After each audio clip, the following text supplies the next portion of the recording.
Thank you for everything. Being a kid, walking around St. Bernard after school, playing at the pool, playing basketball at the pool with my friends. Just thank you for giving me a safe place to grow up and be a kid. Down at the Shrine game, you had an opportunity to talk with teams this week.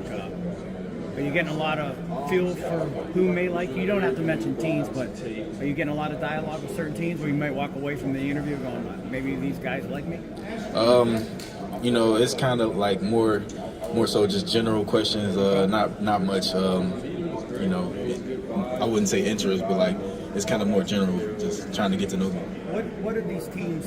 What do they like? What do they when they compliment you? What do they say? And what are some of the things maybe they want to see more of, or they maybe doubt you can do? I mean, a lot of teams like my how physical runner I am, how I'm able to break tackles, fall forward after runs, and pass protect. And they like my ability to catch. They want to see me run a little more routes, but they really like me overall. What's a skill that you want NFL teams to know that you have that might be? My ability to catch. I was thrown 16 passes last season, and I caught 16 balls. I don't drop the ball. Corey, who's the toughest guy you saw in practice every day? Toughest guy in practice? It's a long list. I'm not gonna lie. It's a long list of guys who, if I was leaving this country for a while, I would let them watch over my house. That's how much I trust those guys, because just seeing them grind through injuries, through bad days, good days, like it's a lot of guys on that team that I trust with my life. Where does Dante Corleone rank? Top 3. Dante knows how I feel about him. That's my guy. That's literally family. I love Dante. What sets him apart on the field? I mean, stats don't speak for themselves, but I feel like what sets him apart also is just like his leadership. I mean, big quiet guy, but like when he speaks, like everybody listens. Who's a freshman that you would bet on your first NFL paycheck making the league in 3 years from Cincinnati? Jaquan Sinks, professional, just pro. First day in, or he was on his official visit, I think, and he's asking me questions like, how can I come in and be a starter, be a leader? And he just takes his job serious. And I mean, the stats speak for themselves. Can you tell us which NFL teams you have met with? I think I met with all of them. I'm not gonna lie. It's been a lot, Have you met with the Bengals? Oh yeah, yes sir. What was that like? Being in your hometown? It was great. I mean, I met them before. We practice at the Bengals facility a lot, so I mean, they know me and I know them. We're being a Cincy guy. Is it Skyline or Gold Star? Skyline. Can you talk about how good the running backs in the Big 12 are, and just some of those guys and stuff? Oh yeah, so I mean, the Big 12. I mean, we got so many 1,000-yard rushers, and they're all great people off the field. I got a chance to meet a lot of them this week, and it just goes to show like Big 12 gets slept on a little bit, but I mean, stats speak for themselves. Corey, can you tell me something that you're passionate about off the field? I'm passionate about my family. I do a lot with my family, and I like to cook. That's something that I'm also passionate about. Trying to get more into cooking, grilling specifically. I like grilled steaks, chicken, everything. If you weren't playing football right now, what would you be doing? Watching football. And then you're doing some Madden stuff this weekend. What do you think your rating should be? Give me an 80 overall. That's a good start. Got to stay on the humble tip. Corey, the people ask you a position. Sorry. Do you have a top 5 running backs? Your favorite running backs? Favorite like ever? Yeah, just one favorite. So, watch right now. I got Jaylen Warren from Pittsburgh. I got Kenneth Walker in Seattle. I got Jonathan Taylor for the Colts. I got Joe Mixon. That's my guy. And I like Nick Chubb. What would it mean to you to hear your name called on draft night? It would mean the world to me.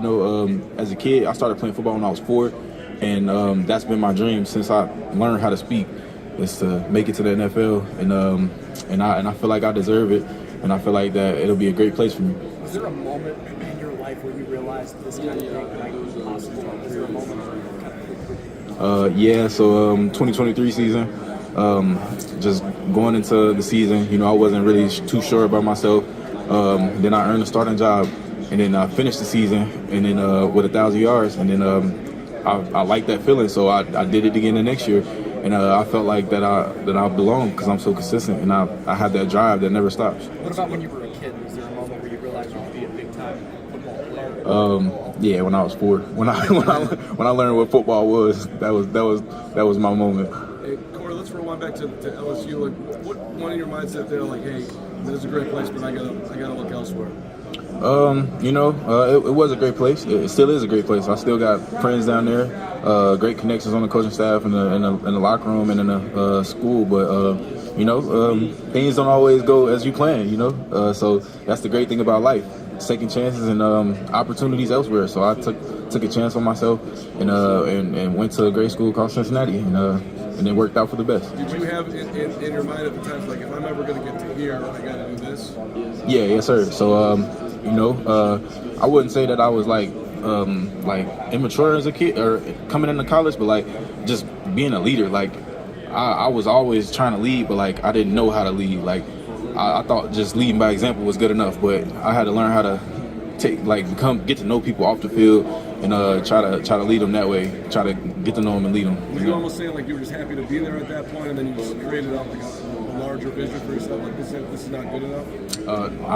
Coming into college, I wanted to play, so I was happy to be there. But it was like I wasn't satisfied with just being there. That's not the way I live life. Which drill are you looking forward to the most tomorrow in order to kind of bring the skill set to the coaches and GMs? All of them, all of them. Corey, have you met with the Cincinnati Bengals yet? Oh yeah, yes sir. And what would it mean to stay in Cincinnati, or stay in Cincinnati and play for them? It would mean the world to be drafted by any of these 32 teams. It would mean the world. But Cincinnati is my home, and it would mean the world if I was given the opportunity. And what's the biggest thing that you're trying to prove to teams? Like, why should they draft Corey Cunningham? I'm an all-around team player. I'm consistent, very consistent. Each day, bad day, good day, I'm going to be the same person, going to give it my all, going to do things right off the field, and going to be a team player.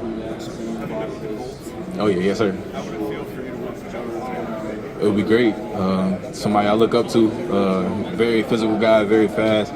Somebody that I look up to a lot since he was in college. For the success of like a Jonathan Taylor or the Saquon this season, what do you think that means for running backs I think they'll realize the true value of a running back. Our jobs are not easy. We gotta be blockers like O-linemen. We gotta be pass catchers like receivers. We gotta run the football, and running the football isn't easy. You gotta have that mindset each and every day that there's a brick wall right there that's trying to stop me, and I gotta run through it. concerned that you were emphasizing the position and that was the position that you A little bit. Like what you see in the media is not always it. Like, yeah, people think that it is, but I think everybody knows the true importance of a running back and that it's very important, and game can't be played without one. spent some time No, sir. I haven't had any formal interviews so far.